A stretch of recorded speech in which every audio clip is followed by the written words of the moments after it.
Hey friends, I'm Allie, and today we're slowing down for a yin yoga practice. And we're going to target the upper body. So opening up, releasing any tension in the shoulders, neck, chest, heart space, all of those areas. If you do happen to have a yoga block or a pillow or cushion handy, you can grab that. We'll use it for practice if you have it. And we can definitely do it without as well. So when you're ready, get comfortable, and I'll meet you in a seated position on your mat.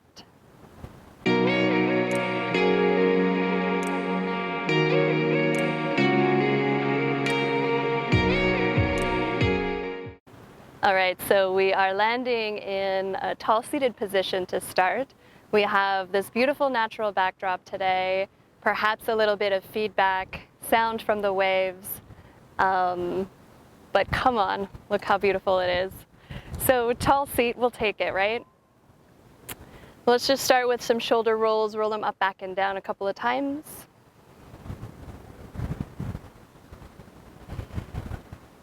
And then we'll go the other way.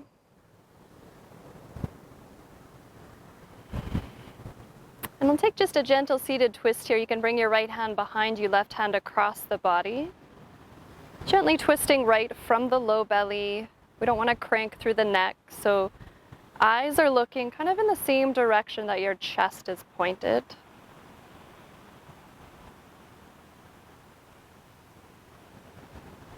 Let's bring that to the other side, right hand across the body. Just nice, gentle breaths here. Bring it back to center, and let's come through to a hands and knees position.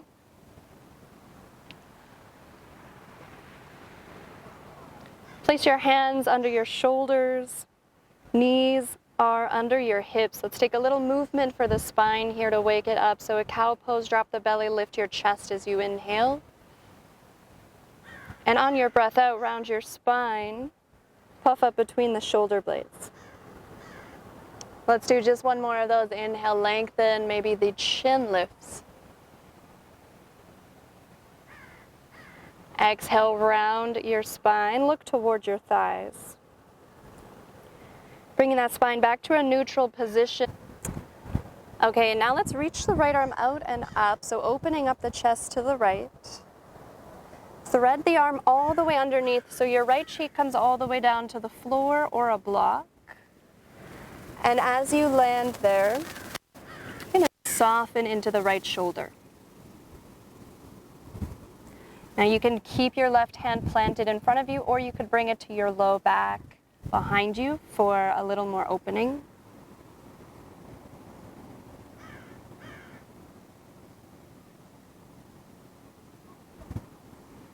And either way, just settling in to compress the outer right shoulder here, making sure there's no tension, no pain in any joints.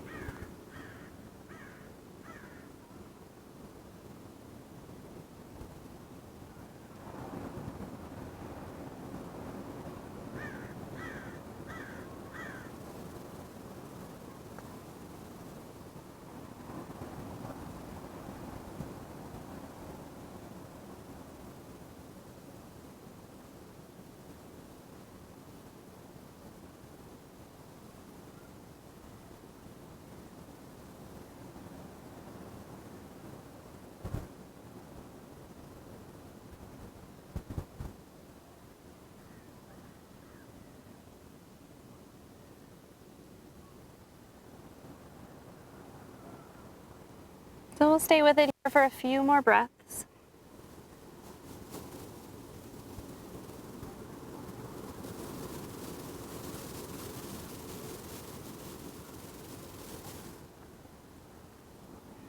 And bring your left palm back down. If it's behind you, start to press into that left hand and so slowly rise back up. Reach that right arm out and up again. And release your hand back down to the mat. Okay, and let's move it to the other side now, so your left arm reaches out and up, open the chest. And thread it all the way underneath, left cheek to a block, cushion, or right down to the floor. So finding that support for the left cheek wherever it works best for you. Remember, we don't want any pain here. And then your right hand can stay in front or it can slide to your low back.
So start to ground down into your right hand again, and we'll slowly rise that back up. Stretch your left arm out and up. And release that hand back down to the mat. We'll move now into a wide knee child's pose. So bring your knees about mat distance apart, big toes together, soften your hips back.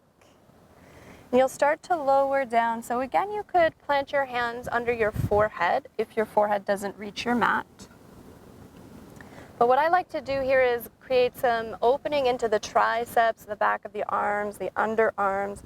And so what you'll do in your child's pose is bend your elbows outside your ears and bring your palms together over the back of the head. So it'll look like this.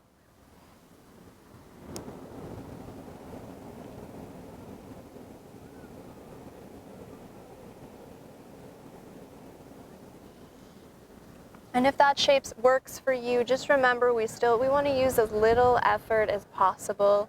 So just softening into your child's pose. You can always re-extend your arms at any point if you need that.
And stretch your arms back out in front of you. We'll press into the hands.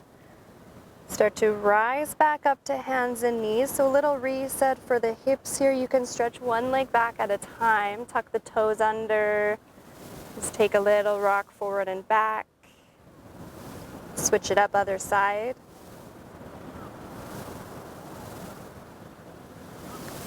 And back to hands and knees, and we will lower all the way down onto your belly now. And as you come onto your belly, make a pillow with your hands. So you'll stack your hands right underneath your forehead.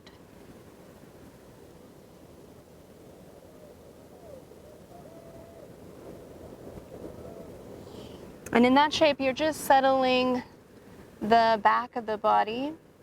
So you're dropping onto the front body, grounding down there.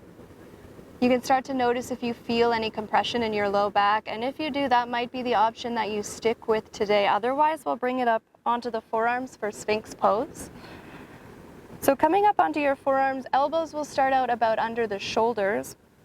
If you're tighter in the chest and upper body, today you can bring your arms a little wider out to give yourself some more space, or if you do feel a whole lot of compression or any pain in the low back, slide your arms further forward or come back down onto your hands.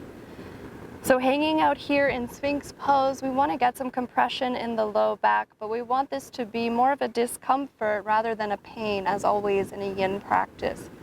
So settle into the version of the shape that works for you.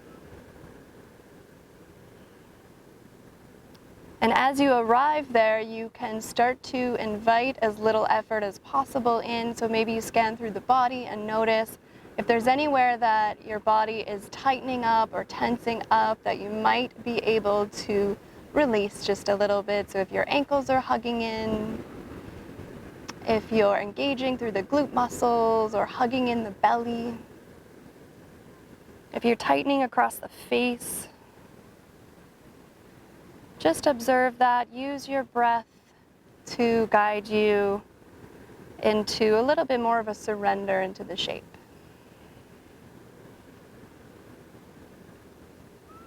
I love this pose because it's creating all of this space in the upper body, the chest and shoulders especially, kind of counteracting all of that time we spend on our phones or our laptops or just hunching forward. We're undoing that and opening back up.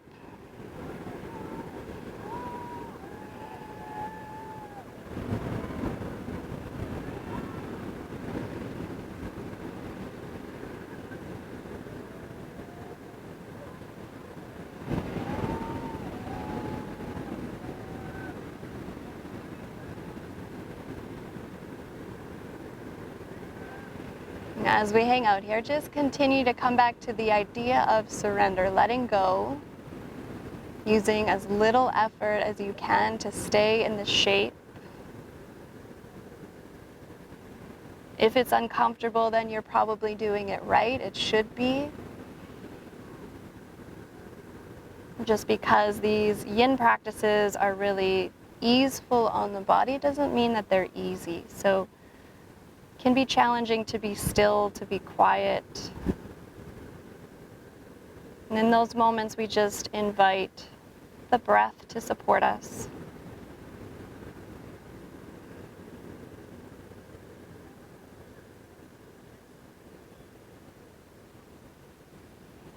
We've been here for a little while. We'll stay a bit longer now. If you want to add on and get a little more compression in your low back here, what you can do is bend your knees and let your feet kind of float toward you. So you'll notice if you're tighter in the back of the legs, the hamstrings, it might not feel very floaty. It might feel pretty tight.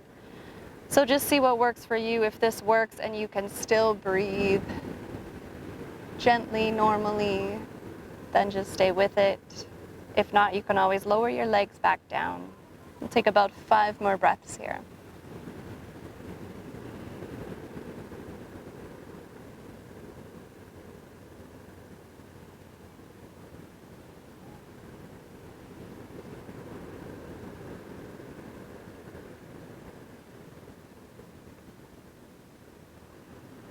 And we'll slowly descend those feet back down to the mat and lower all the way down to the front of the body again. You can place hands under the forehead or a little bit of a twist here. Bring your arms down by your sides. Bring your right cheek back down to the mat.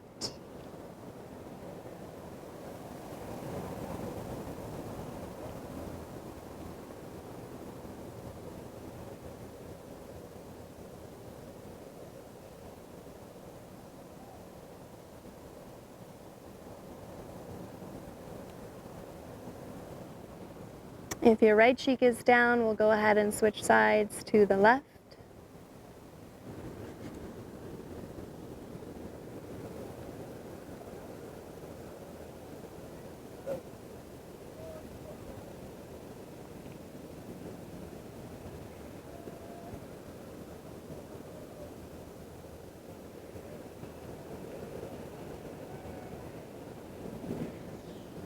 Okay, now with your left cheek down, you'll keep it down, but if you need to see me, we're gonna take another shoulder opener. So you can take a peek here. I'm gonna send my left arm out to the side and press into my right hand in front of my face, just starting to roll onto the left side of my body.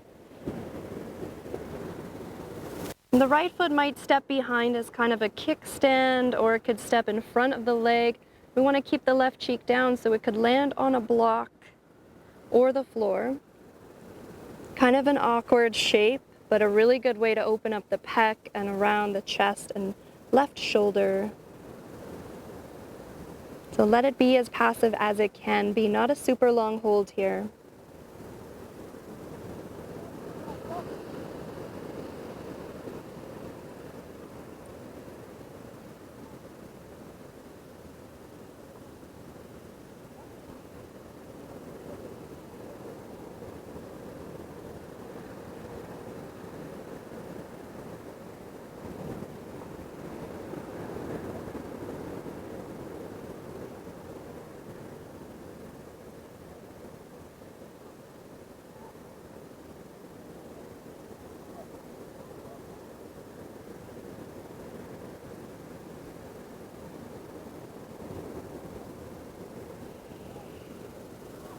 And we'll start to roll out of that, kind of the same way you came into it. Roll back onto the front of the body.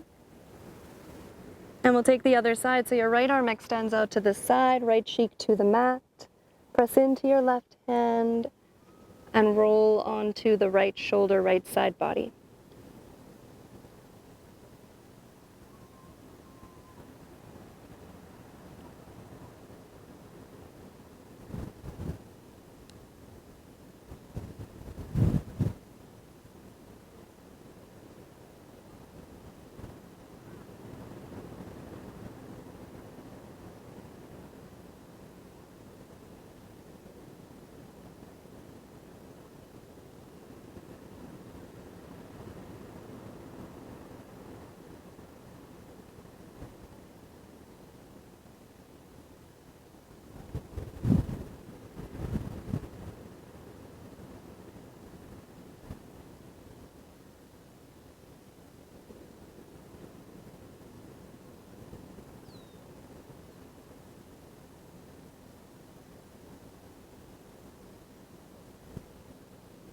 And releasing this side, roll back onto the front body. Slide your hands under your shoulders. Let's rise it back up to hands and knees. And from here, we're going to move into a little heart opener. So I have a block here. I'm going to use that for this. And I'll be setting it up underneath the back of the heart, the chest area. If you don't have a block, you can roll up your mat. Hopefully you're not doing this outside like I am, because you're going to get covered in dirt, but that's half the fun. So if you roll your mat up this way, you want this to go just underneath the shoulder blades, and your head can be either on a cushion or right on the floor will give you more of a heart opener. But block or cushion underneath the heart can work here as well. I like to go widthwise. You could go lengthwise as well, so kind of a choose your own adventure as you shift your way onto your back. So slowly lowering down so that whatever you're using lands just underneath the heart or the shoulder blades. And we want to have the back of the head supported if possible, or if you feel okay, to just have a little bit of the back of the head landing on the floor, do that. Then you decide what to do with the rest of your body. So soles of the feet on the mat, knees bent, that can help be more supportive here.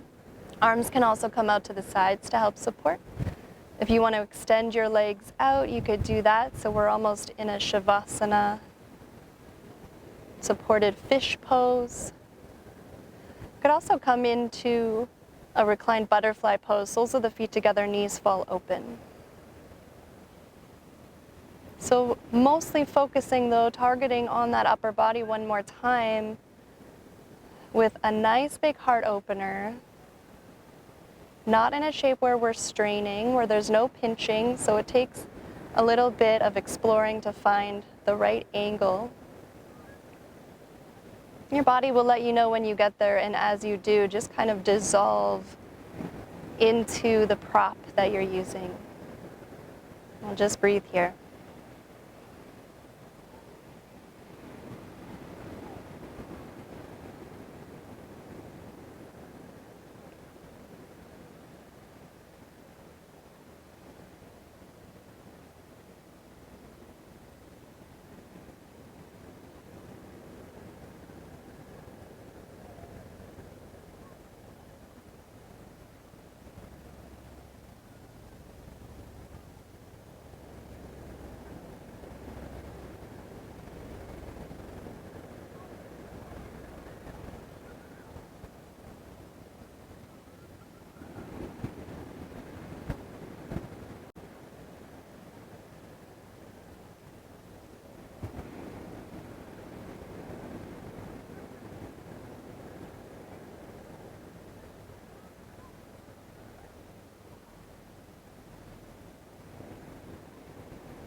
And if you're in the hip opener, you can reach toward your outer thighs, gently draw those back toward one another. And you'll start to roll off to one side of the body, just enough to slide your prop out from underneath. You're going to end up in a final Shavasana. Unroll your mat if it's rolled. Coming to lay on your back.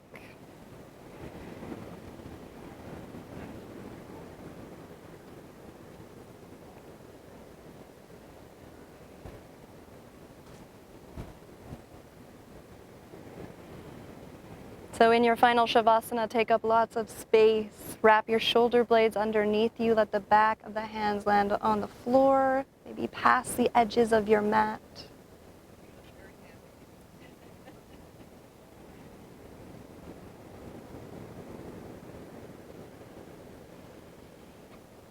And feel the weight in the back of the heels and the softness across the belly, the chest, the shoulders, the face. Just landing here for a few final breaths.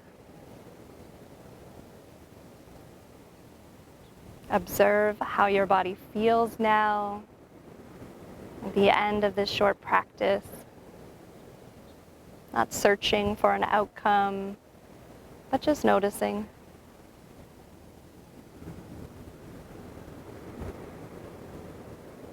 So you're welcome to finish off your practice here in Shavasana. Otherwise, I'll guide you back up to a seat. If you're coming with me, you can roll the wrists, roll the ankles a couple of times, get a little movement back in. Roll to one side of the body. And then gently coming back up to a seat, cross-legged or back on your heels, whatever's comfortable. So whether you're still laying on your back or you've joined me in seated, I invite you to place one hand on your belly, one hand on your chest, and we'll take one final deep breath together. Big, big inhale, fill up your lungs, your belly, your chest. Open your mouth, let that go, exhale it out.